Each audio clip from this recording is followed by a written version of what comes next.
हाय दोस्तों, welcome back to Apt academy. आज हम करने वाले हैं रैपिड रिकैप MMPC 007। सबसे पहले हम बात करते हैं बिजनेस कम्युनिकेशन क्या है। Business communication means the exchange of information within and outside a company to achieve business goal. Business communication का मतलब होता है इन्फॉर्मेशन का एक्सचेंज, लेन देन किसी ऑर्गेनाइजेशन के अंदर या बाहर, जो कंपनी का ओवरऑल गोल है वो अचीव हो सके। अगर हम बात करें fundamentals of communication process, communication का जो प्रोसेस है उसमें क्या क्या चीज़ें होती है वो होता है। एक होता है सेंडर, जो जिसने मैसेज देना है वो सेंडर हुआ। अब जिसके पास जो आइडिया था वो अपने आइडिया को सेंडर एक लैंग्वेज फॉर्म में कन्वर्ट करता है कि दूसरे बंदे को समझ आए, उसको हम बोलते हैं एनकोडिंग। ओके, जैसे तुमने कुछ सोचा, अब उसको तुम्हें दूसरे को बताना है तो तुमने क्या है वो बोला या लिखा, तो तुमने उसे एनकोड किया। अब एनकोड करने के बाद तुम उसे भेजते हो किसी चैनल के थ्रू, किसी माध्यम से। अगर बोल रहे हो तो फिर हवा के माध्यम से, अगर फ़ोन कर रहे हो तो फ़ोन के माध्यम से, अगर लिख रहे हो तो पेपर के माध्यम से, राइट। किसके थ्रू तुम वो मैसेज भेज रहे हो उसको हम बोलेंगे चैनल। फिर आता है रिसीवर। अब रिसीवर क्या है? जिस बंदे को तुमने मैसेज भेजा, जिसने वो रिसीव किया, ओके, वो क्या करता है उसको डिकोड करता है। जो तुमने लिखा है उसको, अब जैसे अगर तुमने इंग्लिश में लिखा है तो वो इंग्लिश को समझने की कोशिश करेगा, तो वो उस मैसेज को डिकोड करेगा और फिर वो फीडबैक देगा, उसका रिस्पॉन्स देगा। ओके, ये होता है process: sender, encode, channel, receiver, decode, feedback. Okay, अब एक डिटेल वीडियो है, टाइम मिले तो जरूर देख लेना। अब आता है नॉइस। ओके, ये नॉइस क्या होता है? कोई भी किसी भी तरीके का डिस्टर्बेंस जो मैसेज को सही से पहुंचने या समझने में दिक्कत दे। ओके, अब टू वे कम्युनिकेशन क्या होता है? जहाँ पे मैसेज गोस बोथ वेज। ओके, जो मैसेज है वो दोनों तरफ से जाता है। जो सेंडर है वो रिसीवर बनता है और जो रिसीवर है वो सेंडर बनता है। जैसे कि सेंडर, जैसे तुमने अपने बॉस को कुछ बोला और बॉस ने वो सुना और फिर बॉस ने तुम्हें जवाब दिया। ओके, जब तुम बोल रहे हो तो तुम सेंडर हो और बॉस रिसीवर है, और जब बॉस बोल रहा है तो बॉस सेंडर है और तुम रिसीवर हो। जब ये रोटेशन चलती है, जो सेंडर है वो रिसीवर बनता है और जो रिसीवर है वो सेंडर बनता है, उसको हम बोलते हैं टू वे कम्युनिकेशन। ओके, इसमें जो मेन पॉइंट है, इसमें फीडबैक मिलता है, इंप्रूव क्लियरिटी और बिल्ड ट्रस्ट। ओके, फिर आता है हमारे पास interpersonal communication in business organisation. Interpersonal का मतलब होता है between two individual. Okay, two or more individual के बीच में होता है, उसको हम बोलते हैं इंटरपर्सनल। इंट्रापर्सनल जो होता है वो होता है अपने आप से। इंटरपर्सनल मतलब तुम किसी और से करते हो। ओके, अब ये फेस टू फेस भी होता है, डिजिटली भी हो सकता है, लिख के भी हो सकता है। ओके, इससे क्या होता है? रिलेशनशिप बनते हैं, टीम वर्क इंप्रूव होता है, डिसीजन मेकिंग में एडवांटेज मिलता है। ओके, फिर हम समझते हैं organisational barriers of communication. Organisational barriers of communication मतलब एक ऑर्गेनाइजेशन में कम्युनिकेशन के बीच में क्या क्या बाधाएं आती हैं, क्या क्या प्रॉब्लम्स आते हैं। सबसे पहले होता है हायरार्की। हायरार्की मीन्स अब तुम एक एम्प्लॉय हो, तुमने अपने CEO से बात करनी है, तो तुम्हें पहले अपने टीम लीड को बताना पड़ेगा, वो मैनेजर को बताएगा, मैनेजर अपने मैनेजर को बताएगा, फिर वो जो है डायरेक्टर को बताएगा, तब जाके कहीं बात तुम्हारे CEO तक पहुंचेगी। तो वो उतने में सारी बात, जो मेन पॉइंट है, जब तक तुमने एक प्रॉब्लम बताई, जब तक वो सोल्यूशन आता है, तब तक बहुत टाइम लग जाता है। फिर होता है पुअर स्ट्रक्चर। ओके, एक चैनल सही नहीं है।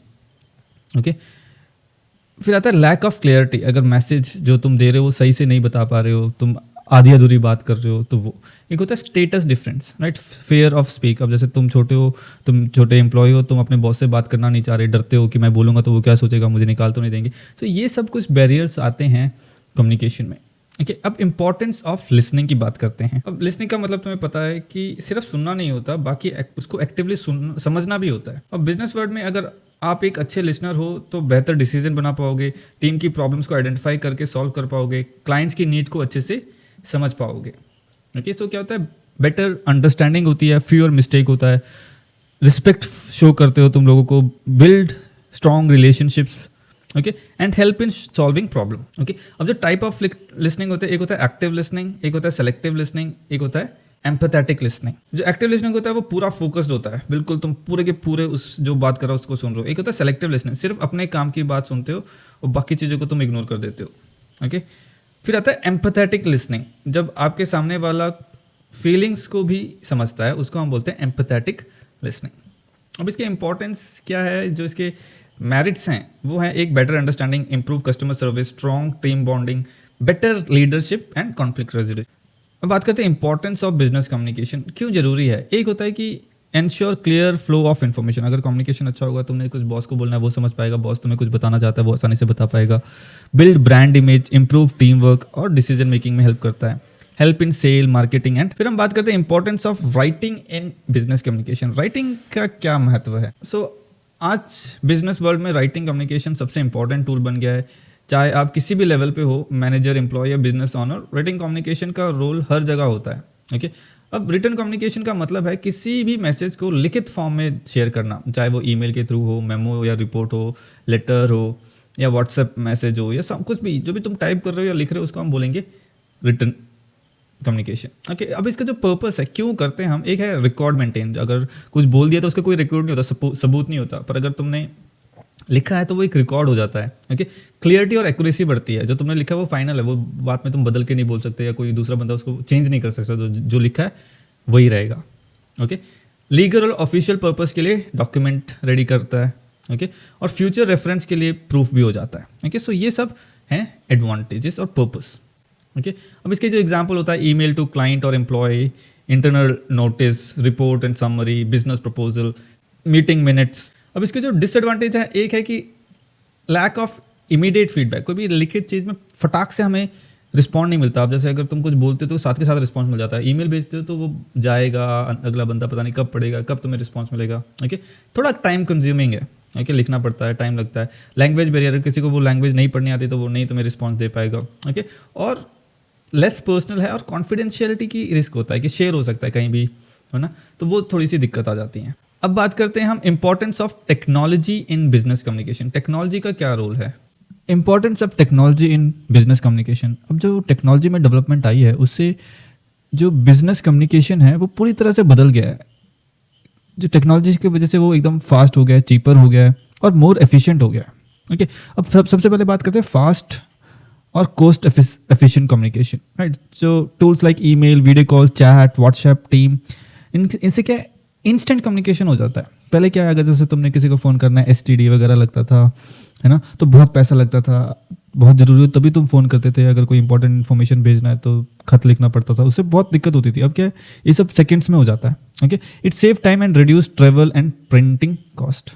ओके, हर चीज़ प्रिंट नहीं करनी पड़ती सबको भेजने के लिए। सो ये सारे फ़ायदे होने लगे। ओके, दूसरा enable remote work and global communication.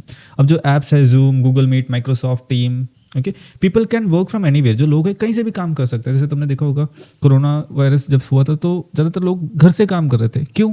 Technology की वजह से कम्युनिकेशन हो पा रहा था। व्हाट्सएप से कितना, तब ज़्यादातर बात तुम व्हाट्सएप ग्रुप में कर रहे थे, है ना, और जूम से वजह से घर बैठे बैठे तुम सारा ऑफिस चला पा रहे थे। ओके, क्यों? टेक्नोलॉजिकल डेवलपमेंट की वजह से। ओके, अब एक कंपनी किसी एक जगह से, जैसे यूएस से बैठ के जो एप्पल के जो ऑनर है वो इंडिया में, चाइना में, हर जगह बिजनेस चला रहे हैं, राइट। सो ग्लोबलाइजेशन हुआ, हर जगह आसानी से तुम अपना बिजनेस को कंट्रोल करने लगे। Okay, a manager in India can have a live video meet with client in USA। Okay, अब इम्प्रूव टीम कोलैबोरेशन। अब जैसे कई सारे टेक्नोलॉजीज हैं जहाँ से तुम अपने जो फाइल है शेयर कर सकते हो, असाइन टास्क कर सकते हो, प्रोग्रेस ट्रैक कर सकते हो। इससे क्या है, जो टीम वर्क है वो भी इंप्रूव होने लगे। ओके, अब हम बात करते हैं लीन मीडिया। ओके, लीन मीडिया क्या, सिंपल और लेस पर्सनल होता है। जैसे लीन मीडिया में सिर्फ थोड़ा इन्फॉर्मेशन जाता है और फ्यूअर क्यूज होते हैं, जैसे कि टोन, बॉडी लैंग्वेज ज़्यादा नहीं होते, थोड़ा सा होता है। जैसे कि routine, simple and clear message. जैसे तुम्हारा ईमेल हो गया, टेक्स्ट मैसेज हो गया, मेमो हो गया, नोटिस हो गया, क्या काम की बात होती है, ज़्यादा कुछ उसमें फैंसी नहीं होता। ओके, अब ये क्यों यूज़ होता है? Okay, because the message is simple, no need to face or video calls, it save time. Okay, अब सबसे बेहतर होता है जैसे सेंडिंग अपडेट्स, गिविंग इंस्ट्रक्शंस और रिमाइंडर। ओके, अब जो रिच मीडिया होता है ज़्यादा डिटेल्ड होता है, ज़्यादा पर्सनल होता है। अब इसमें क्या होता है, थोड़ा ज़्यादा इन्फॉर्मेशन है और मल्टीपल क्लूज होते हैं, जैसे कि टोन, फेशियल एक्सप्रेशन, गेस्चर्स, ये सब इंक्लूडेड होता है। ओके, बहुत ज़्यादा कॉमन और सिंपल नहीं होता, कॉम्प्लेक्स होता है, इमोशनल होता है और कंफ्यूजिंग इश्यूज होते हैं, राइट। फॉर एग्जांपल जैसे फेस टू फेस मीटिंग, जब कोई इंपॉर्टेंट काम और ज़्यादा डिटेल्स तुम्हें देनी हो तो तुम ऐसी चीज़ें यूज़ करते हो, जैसे face to face meeting, video calls, phone call, group discussion. Okay, because the topic में इन्वॉल्व कन्फ्यूजिंग और इमोशंस और detailed explanation, so personal touch helps. Okay, जैसे solve conflicts, negotiation, give feedback, discussion of strategies. Okay, so अगर हम लीन media की बात करें, लीन media कुछ नहीं है, सिंपल चीज़ है, छोटा, जिसमें ज़्यादा फैंसी कुछ नहीं होगा, सिर्फ टेक्स्ट वगैरह होंगे। ओके, और रिच मीडिया होता है जहाँ पे तुम ज़्यादा पर्सनल होता है, ज़्यादा तुम इंटरेक्ट कर पाते हो, तुम्हारे वॉइस, फेशियल एक्सप्रेशंस, वो सब इंक्लूड होंगे। ओके, पिछले साल के क्वेश्चन पेपर में आया था तो एक बार जरूर देख लेना। अगली बात करते हैं ethics and conflict in communication. अब सबसे पहले बात करते हैं एथिक्स क्या है। Okay, ethical communication means sharing message honestly, clearly, fair and with respect for others. Okay, it's about saying the right thing in the right time without cheating, hiding facts और being disrespectful. सो ethical communication का मतलब होता है जो हम अपने message को honestly और क्लियरली और फेयरली शेयर करते हैं। ओके, एक रिस्पेक्टफुल वे में। ओके, तो इसका मतलब होता है हम सही चीज़ सही समय पे बोलें। ओके, और हम कोई फैक्ट्स ना छुपाएं, चीटिंग ना करें और डिसरिस्पेक्टफुल ना हो, तो उसको हम बोलेंगे एथिकल कम्युनिकेशन। अब इसके जो इसके की पॉइंट्स हैं वो है, एक है ऑनेस्टी, कभी झूठ नहीं बोलना चाहिए और मिसलीड नहीं करना चाहिए बंदे को। क्लियरिटी होनी चाहिए हमारे मैसेज में, फेयरनेस होना चाहिए, treat everyone equally without bias and respectful और पोलाइट टोन होना चाहिए even if we disagree.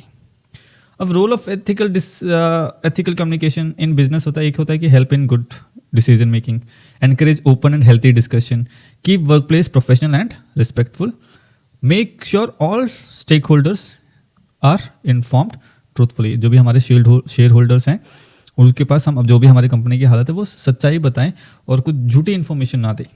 Okay, अब क्यों जरूरी है इंपॉर्टेंस ऑफ एथिकल कम्युनिकेशन? एक, बिल्ड ट्रस्ट, इससे ट्रस्ट बिल्ड होता है। मेंटेन कंपनी रेपुटेशन, जो कंपनी की रेपुटेशन है वो बनी रहती है। प्रिवेंट लीगल इशू से कंपनी बचा रहता है और टीम वर्क इंप्रूव होता है। ओके, अब बात करते हैं हम conflict in a meeting, good और बैड। अच्छा, अब जो कॉन्फ्लिक्ट एक मीटिंग में होता है तो वो क्या, कॉन्फ्लिक्ट का मतलब क्या, डिफरेंस ऑफ ओपिनियन। ओके, अब इसके हमेशा बुरे इफेक्ट नहीं होते, कभी कभी अच्छा भी होता है और बुरा भी होता है। अब मैरिट्स क्या है, जो अच्छा क्यों होता है? एक होता है कि न्यू आइडियाज़ आते हैं। जैसे तुमने कोई आइडिया बोला, किसी और ने दूसरा आइडिया बोला, तो जो दोनों अपने अपने आइडियाज़ को डिफेंड करते हैं तो हमको जो है सबसे अच्छा आइडिया मिलता है। ओके, बेटर डिसीजन मेकिंग होती है। ओके, और सारे टीम मेंबर पार्टिसिपेट करते हैं और जो अब किसी भी आइडिया के साथ जो प्रॉब्लम है उसको हम समझ सकते हैं। ओके, अब इसमें डीमेरिट्स क्या होता है? अगर ज़्यादा कॉन्फ्लिक्ट होता है तो एक तो टाइम बहुत वेस्ट होता है। ओके, स्ट्रेस होता है, क्रिएट स्ट्रेस होता है, एक दूसरे के बीच में टेंशन फॉर्म होता है, डैमेज रिलेशनशिप। अब कोई क्या बंदा है जो ऑफिस की बात घर पे भी वो, जैसे अगर ऑफिस में किसी लड़ाई, अब तुम आपस में भी बात नहीं कर रहे। रिड्यूस प्रोडक्टिविटी, जो हमारा जो फोकस है वो शिफ्ट हो जाता है। अब हम बात करते हैं concept of email writing. What is email writing? Email writing is a formal way of communication used in business and professional setting. So email writing एक professional way of communication है जो clear, concise और polite होता है। Okay? अब इसका जो basic format होता है, इसमें सबसे पहले आता है टू, जहाँ पे हम रिसीवर जिसको हम भेज रहे हैं उसकी आईडी लिखेंगे। सब्जेक्ट, हम जो हमारा ईमेल है उसको शॉर्ट में क्या उसकी समरी है वो लिखेंगे। फिर जैसे अगर तुमको चाहिए 20 दिन की छुट्टी, तो तुम पूरी स्टोरी सब्जेक्ट में नहीं लिखोगे, बस लिखोगे request for 20 days leave. Okay, फिर आता है ग्रीटिंग डियर सर मैम। फिर आता है बॉडी, जिसमें तुम बताते हो कि तुम्हारा कंटेंट क्या है। जैसे तुम्हें 20 दिन की छुट्टी चाहिए तो तुम बताओगे कि मुझे कब से कब तक छुट्टी चाहिए, कौन मेरी जगह काम करेगा, कौन आएगा, ओके, क्यों छुट्टी चाहिए, वो सब। फिर आता है तुम्हारा क्लोजिंग, पोलाइटली तुम बोलोगे विथ रिगार्ड टू या थैंक यू। ओके, फिर तुम्हारा सिग्नेचर। अब जब तुम कर रहे हो तो तुम्हारे डूज एंड डोंट्स हैं। एक, be clear and to the point, use proper grammar and punctuation, avoid slangs like short, like और थैंक्स। ओके, सो वैसे जो शॉर्ट फॉर्म्स मत यूज़ करो। Always stay polite and professional, proofread before sending. अब जो email है undo या unsent नहीं हो सकता, तो भेजने से पहले एक बार जरूर पढ़ लेना। अब हम बात करते हैं hypothetical business plan. Hypothetical business plan क्या होता है? जब तुम एक बिजनेस को प्लान करते हो, ओके, एक सैंपल मॉडल बनाते हो to show how a business could run, बस ये देखने के लिए कि बिजनेस कैसे रन करेगा। अब वो बिजनेस असल में है नहीं, बस तुम उसे प्लान करते हो। ओके, तो अब ये कहाँ यूज़ होता है? असाइनमेंट, बिजनेस पिच और प्रोजेक्ट प्रपोजल में। ओके, अभी क्या कैसे काम करता है? एक बिजनेस का ऑब्जेक्टिव हम लेते हैं कि मेरा एम क्या है, sell eco friendly bag. Target क्या है, टारगेट ऑडियंस कौन है, who will buy your product, जैसे कि कॉलेज स्टूडेंट्स या इको कॉन्शियस बायर्स। प्रोडक्ट और सर्विस, क्या मैं ऑफर करूँगा उनको, रीयूसेबल स्टाइल जूते या bags. Okay, budget and cost, कितना मेरा बजट होगा, कितना मेरा प्रॉफिट होगा वो। और फिर strategy, how will you market, Instagram ad, campus promotion, right. So हम एक रफ आइडिया बनाते हैं, उसको हम बोलते हैं हाइपोथेटिकल बिजनेस प्लान। ओके, जैसे कि अगर मैं बात करूँ, मैंने एक स्टार्टअप खोलने की सोचे, मैं उसका नाम क्या रखूँगा, ग्रीन गो बैग्स। प्रोडक्ट क्या बनाऊंगा, हैंडमेड जूट बैग्स। ओके, अब टारगेट ऑडियंस होगा मेरा अर्बन यूथ। ऑब्जेक्टिव होगा प्रमोट सस्टेनेबल फैशन। बजट रखूंगा मैं 1 लाख का, और स्ट्रेटजी होगी सोशल मीडिया मार्केटिंग और कैंपस इवेंट्स। सो ये हैं कुछ इंपॉर्टेंट टॉपिक्स जो तुम्हें जरूर देखने चाहिए, जिसके आने के चांसेस बहुत ज़्यादा हैं। तो अगर वीडियो अच्छी लगी तो लाइक, शेयर और कमेंट जरूर करें। Thank you so much for watching.